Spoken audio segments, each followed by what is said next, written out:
I have here an exciting guest and a very exciting episode for you guys. We're going to talk about something that is really intriguing to myself and a lot of people around the world, and that's to be a digital nomad. So I'm here with Lotus. Lotus is originally from the Netherlands, but she has been living and traveling as a digital nomad for the past 4 years. She also been to 60 countries and establishing a digital nomad business while doing that. Her business is aimed to help other digital nomads find their own community in all kinds of great places around the world, providing them a place to work, to connect, and to absorb the local community. So, ladies and gentlemen, give a warm welcome to Lotus. Oh, thank you for the great introduction. I love it. For the people who don't really know what it means to be a digital nomad and that type of life, can you explain a little bit what it is exactly? Yeah, of course. Yeah, I'm very passionate about the nomadic lifestyle, so I'm really happy to share. Being a digital nomad actually means that you are able to do your work online or you're able to work remotely. So you're not tied to a physical location or an office. There are many forms, of course. There are people that are fully nomadic, they're constantly traveling. There are people that go on a nomad trip like every few months and have a home base. Some people don't have a home base at all, but what they all have in common is that they can somehow work online remotely, not are not tied to one location, and they really love to travel. So they like to move and see different places. So it's really a different type of lifestyle. It's different than the standard mainstream, let's say, lifestyle of the 9 to 5. And yeah, it's just people that love freedom in their life and love to experience new things. So it's really a lifestyle that we share. And who are the people who are doing that? I mean, what do they work at? Yeah, it's really cool because now it's you can do so many things online and remote. So it's so interesting to hear what people do. But in general, like I know a lot of nomads, and I would say that you have a lot of people that work with maybe website design or software builders or graphic designers or online coaches or yeah, anything that you could do online, you could do it as a digital nomad. A lot of business owners, a lot of people with I don't know e-commerce businesses or renting out properties. Yeah, you can name it. Let's say that I work somewhere in the Western world and I work in one of these professions. I mean, I sit most of the day in front of my laptop. Maybe I Hmm. go every day to the office. Maybe some days I go to the office, and in some days I work from home. So why a person like me should become a digital nomad and start this lifestyle? Yeah, because simply because there's so much to see in the world, there's so much to explore, and it's actually a pity that we spend so much of our time just inside an office, inside one building, or even alone at home when we could be doing our work from different locations, which allows us to see new places in the world, but also like it allows us to be in places that we really love. So I'm from the Netherlands, from Amsterdam, which I really love, but I always had a very hard time with the weather in the Netherlands. It's usually dark and gray and cold most of the year. And it's just not my environment. I thrive much better in a sunny place. I really love tropical places. So for me, for my overall well being, for instance, it's much better to be in warmer places. So if I'm able to do the same work that I would be able to do in the Netherlands, or now I can do it from more tropical and warm places, it makes me feel a lot better. And I think that's the cool thing about the nomadic lifestyle is that you can design it in such a way that you are in places where you thrive best, where you feel best, where you really love it, where you have new inspiration. So yeah, it's just about living life to the fullest, I would say. I think that once you go out a little bit out of your comfort zone, meaning going to a new place with new people, new culture. It also sparks your creativity and productivity, I would say. No, I also think that, the way that we used to work, or that maybe a lot of people in the world work in an office, a 9 to 5, I think it's also based a little bit on an old system. And we are living in a modern world where we have all these new technologies and we have all the possibilities all of a sudden to work remote, to use AI. I don't know. There are so many things happening that it's actually a pity to still do it the old way when we can live a total new lifestyle. So I think this whole digital nomad movement, it's also about, seeing what's possible in a modern time. And I think that's really exciting. Yeah, I read a little bit about some numbers, some statistics about the digital nomad economy, you can say. And in 2023, there were about 35 million digital nomads around the Hmm. world, which almost a half of them are from the US, meaning that a lot of people Oh, from the wow. US are consider themselves digital nomads, and it's only growing. More and more Yeah. people each year join this. I don't know if to call it a movement, but definitely this type of lifestyle that sets you free in a way. Hmm. How did you start your journey in the digital nomad scene? Yeah, it's a nice story. I think I was always a traveler, so I actually started traveling when I was 15 years old in Europe, and then when I was 18 years old, I went on a 6 month backpacking trip through Asia by myself. So I was always a traveler, and I was always thinking, like, how could I make it happen that I could just travel full time? That was always a bit my dream. But I didn't know how to do it, and I ended up just doing the traditional things, studying in Netherlands, getting a job there, still traveling a lot, but always had to go back to Amsterdam. And then when the pandemic started, when COVID started, I was visiting a friend in South Africa, and I got stuck there. I couldn't go back to the Netherlands. There were no flights anymore. So I was in a really small village in a super rural area without any connection with the outside world. So I lost my freelance work in Amsterdam because I had no idea when I was coming back.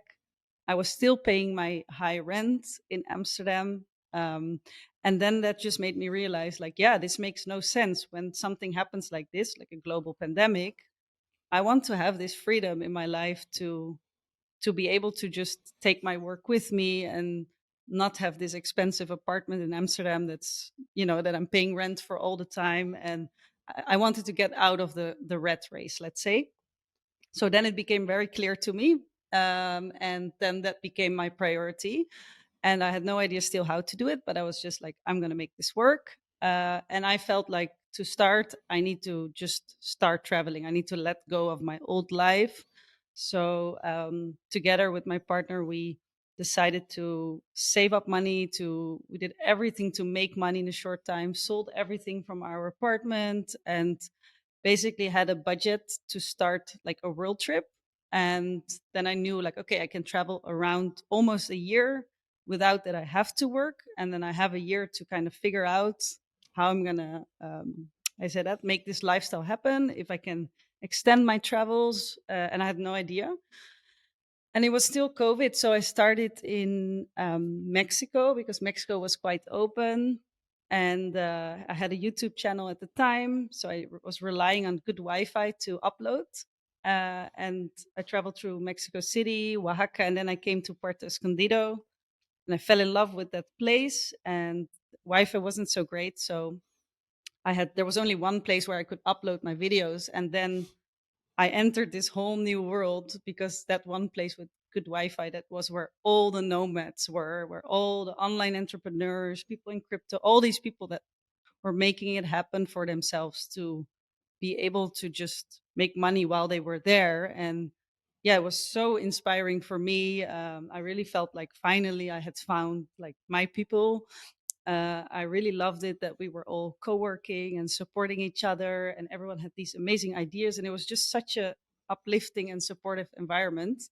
So I think then I, for the first time, really felt like, oh, now I am like a digital nomad, if you would call it like that. And from there, also started my whole business idea for what I'm doing right now, and that all led to that I was able to sustain this lifestyle and been basically full time traveling for 4 years now. So yeah, Wow. Wow, what an long amazing story. story. What an amazing story.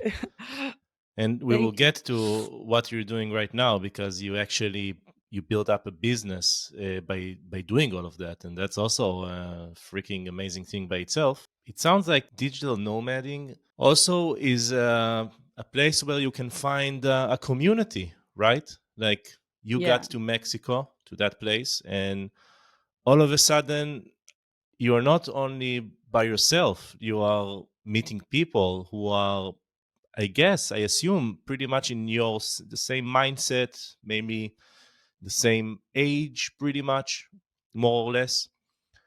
And yeah. can you maybe talk a little bit about that, about if there is a community sense in this digital nomad world?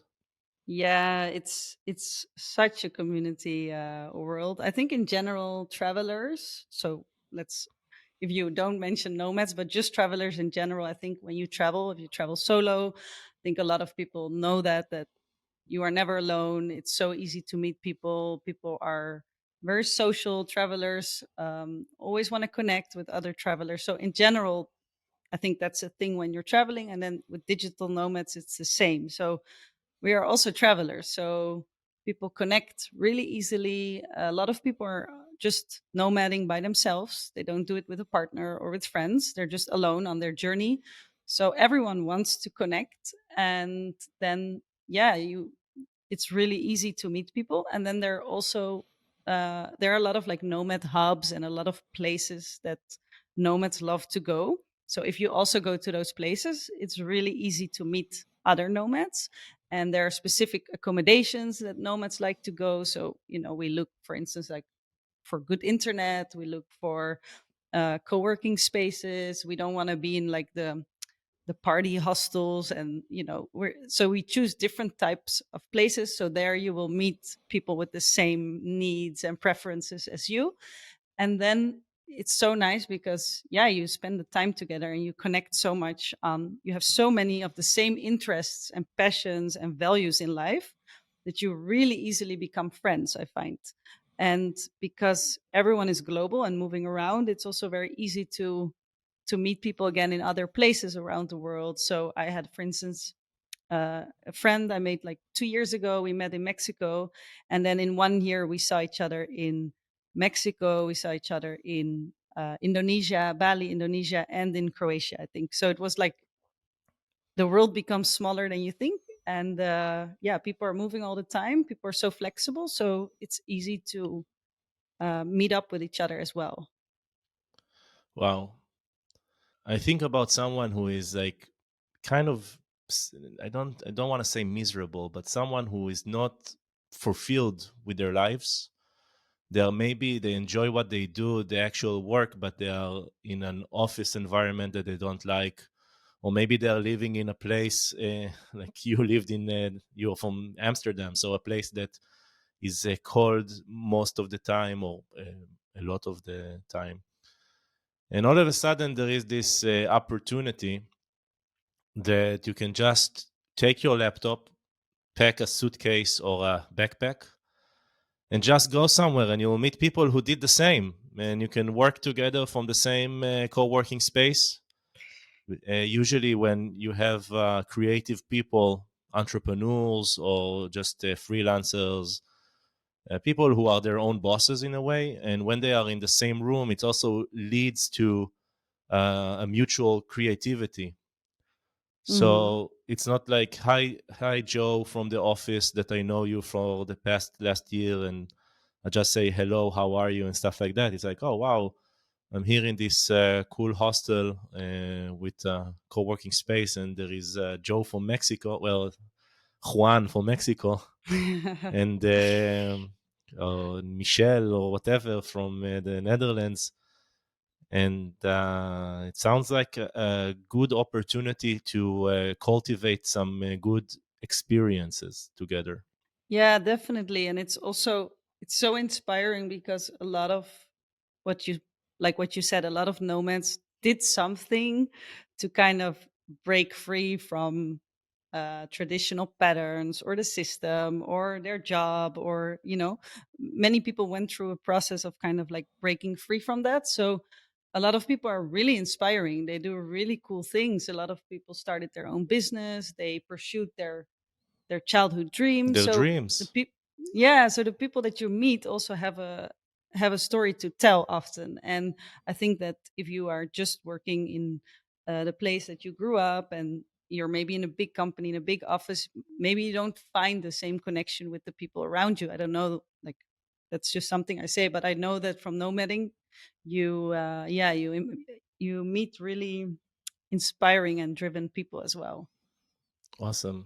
So, after all of that being said, let's talk about what you offer, what you do in your business.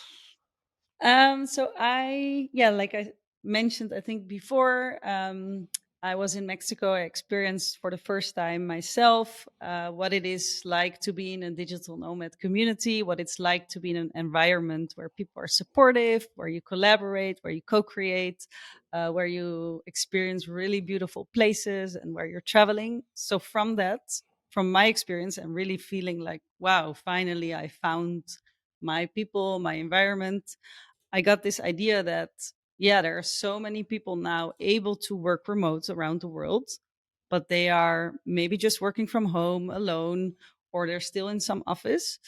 And all these people could also be traveling the world, be with an inspiring community, or at least from time to time, or give it a try. So I decided to start organizing co-working trips. I did started that 2 years ago in Mexico, in Puerto Escondido. So started with bringing groups of around 8 to 10 people from all around the world to Puerto Escondido, and we would be co-working. We would have a program, and we would also just be exploring Mexico. And that grew into, yeah, my business right now, Evnia. And right now we are a global community of more than 500 digital nomads from all around the world. Wow. Now we've done yeah, we've done experiences in Mexico, Indonesia, and we just finished a really cool project in Greece, a whole nomad village in an authentic Cretan village. And yeah, we're just organizing really amazing experiences for remote workers to really connect, to grow, and to be part of a community. So to enjoy this lifestyle, to enjoy the fact that remote work allows us to have a different type of lifestyle. So, Lotus, for how long? I mean, for how long your program is for? For how many days? Yeah, we organize 3 week or 1 month long experiences. We started with 2 week experiences, and now we saw that the longer we are together, the more meaningful connections we really built. So we try to do as many like 1 month long programs as possible. And what you do during that time? You just organize a place for a co-working space, or So what we actually do is that we bring nomads to a specific place, and then we basically organize everything. We create a really powerful program so that, yeah, as a nomad or a remote worker, you just all you need to do is actually show up, and you will have an amazing community.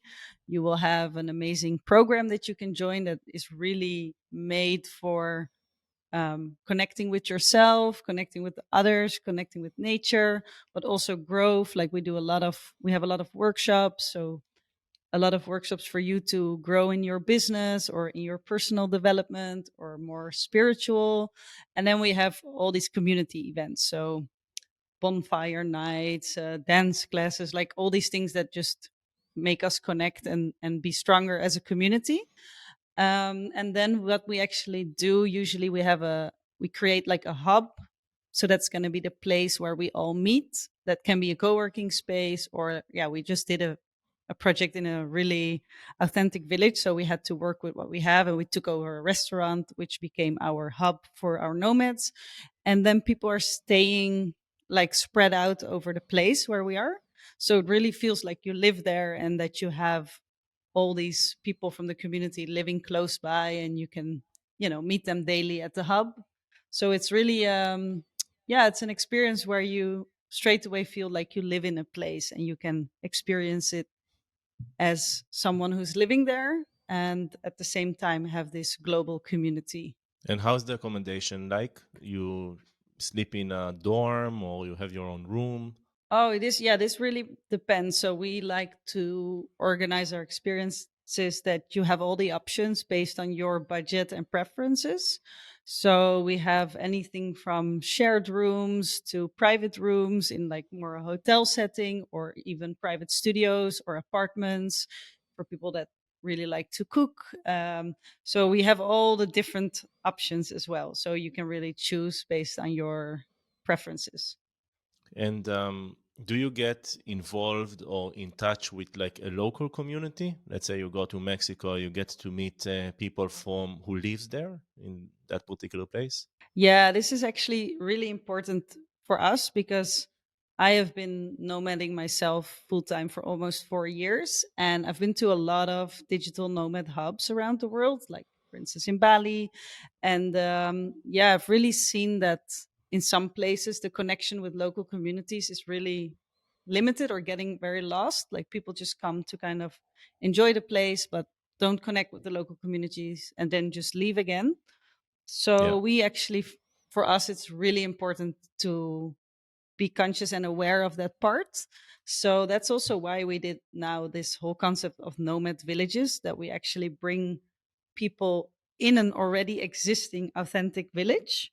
So it's not a nomad hub at all. It's not yet set up at all to just go by yourself and go there as a nomad, let's say. And this is amazing because you literally step into the life of the people that live there, and you do everything as they do. And yeah, we are the only non-locals. So you're with the community, the local community, all the time. And then, for instance, in Mexico as well, we always make sure we do like language learning classes. We do several cultural activities. We always try to give something back. So there are a lot of different elements where we connect with the local communities. So when is the next trip? When is the next program and where? Yeah, the first upcoming one is in Mexico, in Puerto Escondido. It's from the 2nd of March until the 23rd. It's actually as a celebration to go back to where everything started 2 years ago. Going back to the Uh, roots. Back to the roots, indeed. And yeah, just because I love that place so much myself as well. And it's an amazing, amazing place for digital nomads. It's a great, you have everything that you want as a digital nomad. So I'm really excited for that. And then after that, we're going to be doing quite some nomad villages in Greece. So very authentic experiences, Where which I'm about in also very Greece? excited. We have one set up now in Crete, um, on the in the mountains in Crete, but we're Mm. also right now scouting for some other villages in like on the mainland in Greece, and we have some really beautiful villages coming up. And there is one in India as well, no? Yeah, so later this year, end of October, we're gonna head to India. We will be doing an experience in Goa, so in like close to the beach, which is a really special experience. We will be there for Diwali as well. So we will really dive into the culture. And I've been to India twice, and it's one of my favorite travel destinations because you in India you really dive fully into the culture. And I think as nomads that we can work remote, I think, yeah, it's really special that we can use that to work from a country like India, and learn so much from this culture as well. So, I've learned something quite interesting recently, that some countries around the world understand the value of bringing digital nomads into their country. Mhm. most likely for like development of local economy, like you guys are doing, you can say, in the Mhm. village. And some countries even offer a type of visa that is called a digital nomad visa. I heard that Portugal, for example, is doing that. You can apply for a 1 year visa to Yeah. Portugal. You just need to prove that you're already a digital nomad, that you already have some sort of an income that is about 3,000 euros a month or so, and then you can stay in Portugal for a year and work from there. Yeah.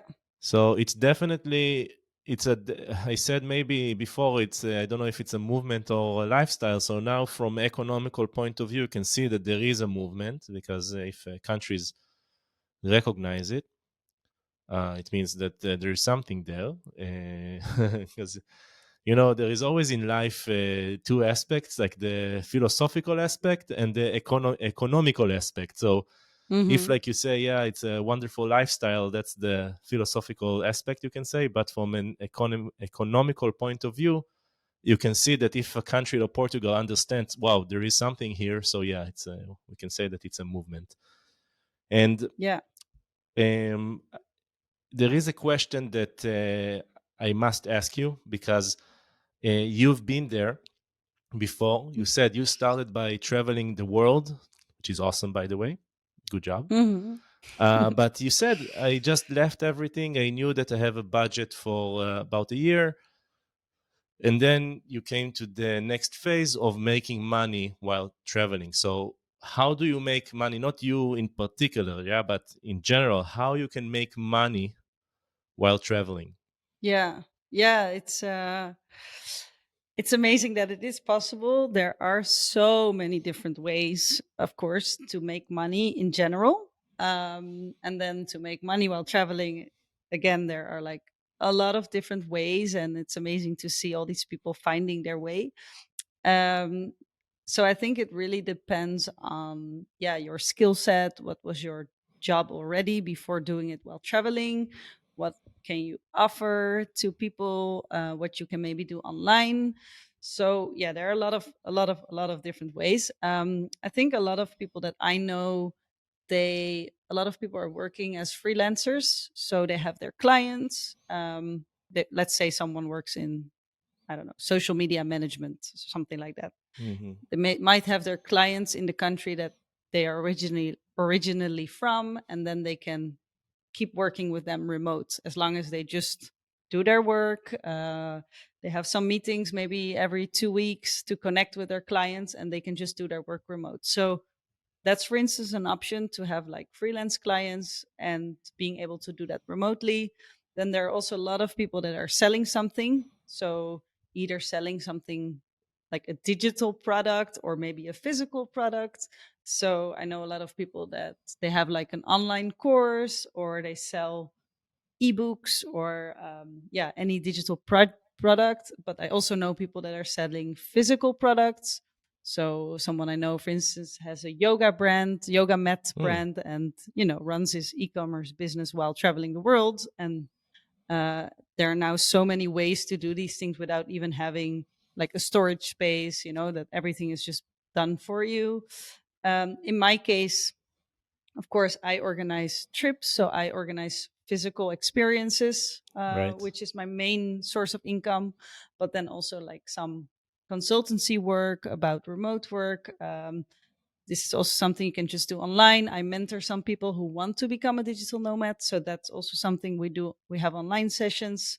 I know a lot of coaches that just do their sessions online. There are a lot of different ways to make money while traveling. These are all the online ways, but of course, you can also just find work in the place that you want to go to. There are also ways to, spend a few months somewhere and actually do physical work there. It doesn't all need to be online as well. Yeah, So, that's more the old school way of being yeah, a nomad, I would say. That's something exactly. I did Like, before. It was 11 years yeah. ago. What did you do? Back then, the thing that people did was not digital nomading, because the digital workspace was much smaller than today. I mean, in 2012, 2013, I think it was also before there was this concept of co-working spaces. Maybe WeWork just started in New York at that time. Mm-hmm. So people didn't realize that they can take their computer and work from somewhere else. Their perspective was, okay, I need to go to work, hun, and they like the 9 to 5. Yeah. And at that time, something that was very popular, which still people do today, is woofing. Yeah, Yeah. volunteering on farms, organic farms and stuff. I did that as well a lot in the US, in Portugal. Think about it. If there Yeah. is someone now listening to us and they are on their way to work, or they are now at the gym working out and listening to this podcast, and they say to themselves, gosh, something is missing. Something is missing in my life. I should go out somewhere. Maybe I should consider taking my laptop and working from somewhere else in the world. So, what would be your best advice for that person? My best advice would for sure be, if you feel that, if you feel called to it, if you love traveling and just trying something new, then definitely, first of all, go for it. Just give it a try. Find a way to at least be able to, for instance, experience it for 1 month or maybe even 2 weeks. You don't need to straight away change your whole life and quit your job and, do what I did, like sell, quit your apartment, sell everything. It doesn't need to be like that. You can just, yeah, you can just try it out. You could either, for instance, if you have a traditional job, you could use your holidays to actually go on a nomad trip and kind of like work on what you might want to do in the future. Or you could ask, I don't know if you're already able to work remote, but you could ask also your boss if you could do it remote for 2 3 weeks. You'll be surprised how many companies never do that, and then you think it's not possible, but if you just ask, it might be possible. I know a lot of people who at the end, just by asking, managed to be able to work remote for like a month, for instance, a year. So yeah, we also have to change, the standards. And then I would really recommend you to join an already existing nomad community. So this could be either that you join like exactly a co-working retreat, or you go somewhere and you join a co-living, or you go to a place where it's already quite a nomad hub, so you know that you will meet a lot of people. I think that's a great way to straight away dive into the lifestyle and also to meet a lot of people that are already doing it. So you can learn a lot of things from them. You can see how they did it. You can get inspired. So I think that's, yeah, I would really recommend that than just going by yourself somewhere. And, maybe also you end up being alone somewhere and working somewhere and you'll enjoy the weather or something, but maybe you wouldn't feel as much the community and support. So I can really recommend that, joining a retreat or existing co-living, and just give it a try. Go somewhere, go to a country that you would love to see, and try it out for 2 weeks or a month, and then you're probably big chance that you won't want to go back completely to the life from before, maybe. Well, you never become poorer by accumulating experiences, that's for sure. Exactly. And how people can reach out to you, how people can find more about the programs that you offer. Yeah, you can definitely find me on Instagram. That's in general where we are most active. So it's either me, which is Lotus Vrijma. It's a Dutch last name. It's a bit hard maybe for people. That's my personal one. And otherwise, my business is Evnia. That's more simple. You can find us on Instagram or evnia.com. You can always reach out to me. You can always send me a message if you're interested in this lifestyle, if you just want to have a chat about it. Yeah. Awesome. And also, I will leave links in the show notes below that people could reach out to you. Lotus, thank you so much. This was an absolute pleasure. I've learned a lot about this lifestyle. It's something that intrigues me and Maybe we'll see each other in Mexico. Thank you. Yeah, always welcome to join one of our experiences. It was lovely to meet you, and thanks so much also for the talk. And yeah, I hope to see you somewhere with your laptop in a sunny place. Yeah, and the microphone and the camera. Exactly, doing traveling podcasts That's the name from of the podcast. exactly from different places around the world. Yeah, exactly. Thank you so much, Lotus. Thank you.